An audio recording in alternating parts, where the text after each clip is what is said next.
Africa, this doesn't affect ukuthi uyi-MK phela, but it affects wonke umuntu.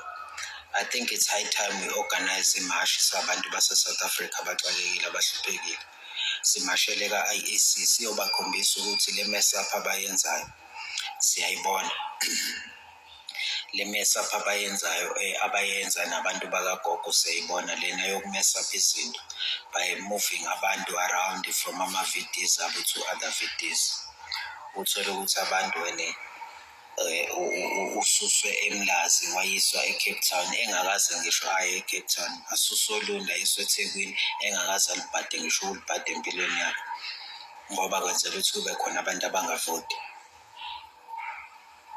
Uma ama-leaders ekhona noma elalele, sicela kube khona imashi e-agent nationally, amamashi azoya kuma-offices aka-IEC.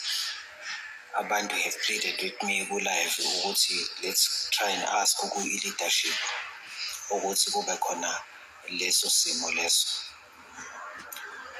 Siyacela-ke ingane zakwethu ukuthi if-ke laba banama-powers ukuthi bakwenze lokho, ukuthi kumashelwe ka-IEC kuphathwe ama-black card, sibakhombisa ukuthi lokhu abakwenzayo siyakubona. Thina into esiyifisayo sifisa ukhetho olu-free and fair. Asifisi inhlangano ekuthiwa i-Independent Electoral Commission kodwa engekho independent, e-biased, esiphendeka i-political party. So that if kukuthi-ke manje ngempela we need to actually put our voice out there, siyikhulume le nto le, sibakhombisa ukuthi siyabona and we are running things unfairly. Akube namamashi azoformulate around the country ukuthi kumashelwa ka-IEC.